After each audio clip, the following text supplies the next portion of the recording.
ભારતીય અંતિમ દાર્શનિક જો હું કોઈને કહું તો ઓશોએ એક બહુ સુંદર વાત કરી.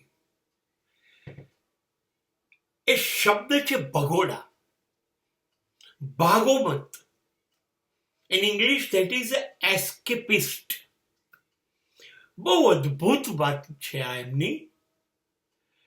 જો જીવનમાં જ ક્યારેય કશું જ તમારી ધારણા, તમારી અપેક્ષા તમારા મન મુજબનું બનવાનું નથી.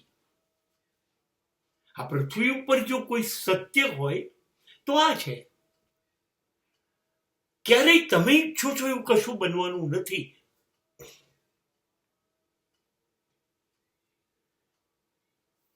હવે તમે વારે ઘડીએ નિરાશ થઈ જશો. મેં શિક્ષણમાં આવું ધાર્યું હતું, મેં લગ્નમાં આવું ધાર્યું હતું, મેં ધંધા વ્યવસાયમાં આવું ધાર્યું હતું, સાલું કશું જ હું વિચારું એવું બનતું નથી. ના, નહીં જ બને. અને બને તો કોલર ઊંચા ન કરતા. એ બની ગયું, એનો આનંદ લેજો. તમે શ્રેષ્ઠ છો એટલે બની ગયું, તમારી આવડતથી બની ગયું એ ભૂલી જાઓ.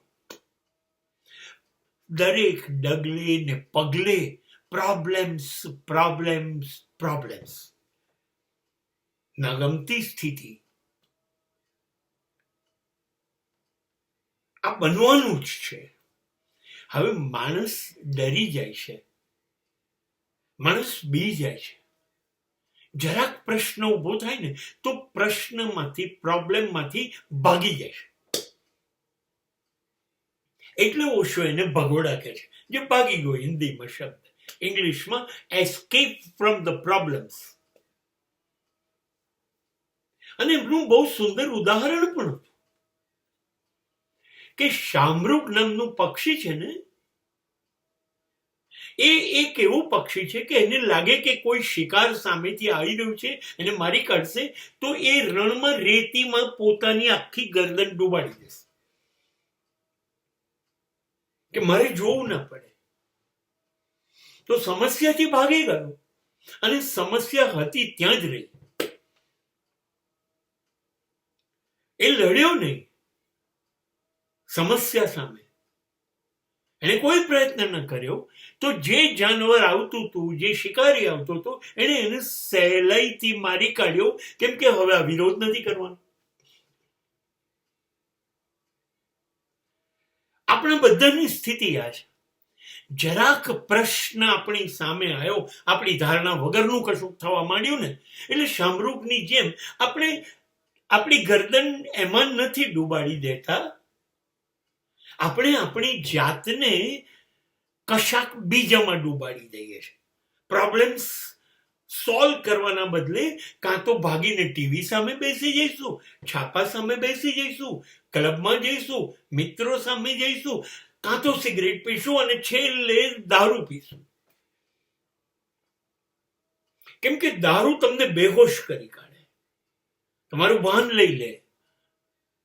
એટલે તમે જે પ્રશ્ન હતો એ ભૂલી જશો અને એ નશો રહેશે. પિક્ચરમાં બેસી જશો મિત્રો સાથે, ત્યાં સુધી પ્રશ્ન, સમસ્યા ત્યાં રાહ જોતી ઊભી રહેશે. દારૂનો નશો ઉતરશે પછી પ્રશ્ન તો ત્યાં જ રહેશે. ક્લબમાં કે પિક્ચર જોઈ લીધા પછી, મિત્રો જોડે બેઠા પછી નશો ગમે તેટલો આવ્યો, મજા આવી, પણ પ્રશ્ન તો ત્યાં જ રહેશે. એ પ્રશ્ન તમારો છે. જો તમે ફેસ નહીં કરો, એની સામે કોઈ પ્રયત્ન નહીં કરો, તો ચોક્કસ એ તો ત્યાં જ રહેવાનું છે. હવે આપણને શું છે ખબર છે? બધા પ્રશ્નો મારે જ આવે છે. ભગવાન તો કંઈ કરતો જ નથી અને બધો દોષનો ટોપલો ભગવાન ઉપર, મારા નસીબ ઉપર, ભગવાન ઉપર. એને મારી કઈ પડી જ નથી. અરે ભગવાનને પડી હતી. પહેલા તો તમે આ મગજમાંથી જ કાઢી કાઢો કે તમારા માટે કશું બી ભગવાને કરવું જોઈએ. જી ના, કશું ના કરવું જોઈએ. ભગવાને જ્યારે જન્મ આપ્યો ત્યારે ઉર્જા આપી, શક્તિ આપી, બુદ્ધિ આપી, શરીરની તાકાત આપી કે હવે જે કંઈ થાય ને તું લડી લેજે. તમને પાવર આપ્યો, તમને બુદ્ધિ આપી. હવે તમે તમારો પ્રશ્ન ઉકેલો ને, ભગવાનને કેમ ગાળો દો? તમારી બુદ્ધિથી ઉકલશે જ. તમારી બુદ્ધિ, તમારી આવડત, તમારી કુશળતા વાપરી અને સમસ્યાને ઉકેલો. એનાથી ભાગી જવાથી કશું જ ક્યારેય થઈ શકવાનું નથી. અને તમે જેટલા સમસ્યાથી, પ્રોબ્લેમ્સથી ડરો છો, વાસ્તવિકતા શું છે ખબર છે? સમસ્યા તમારાથી વધારે તમારાથી ડરે છે.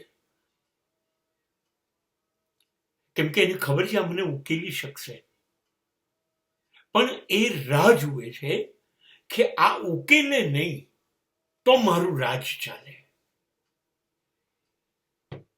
સમસ્યાઓ આવશે જ, અને તમારે સામી છાતીએ હિંમતપૂર્વક ઉભા રહેવાનું છે. આ પૃથ્વી ઉપર સૌથી વધુ બુદ્ધિ, સૌથી વધુ આવડત ધરાવતું જો સર્જન કોઈએ ઈશ્વરે કર્યું હોય તો એ માનવી છે. અને ઈશ્વર કરીએ છે તો ઈશ્વરનું સંતાન એટલું કમજોર હોય? એ તો ગમે તે સ્થિતિ સામે લડશે અને જીતશે.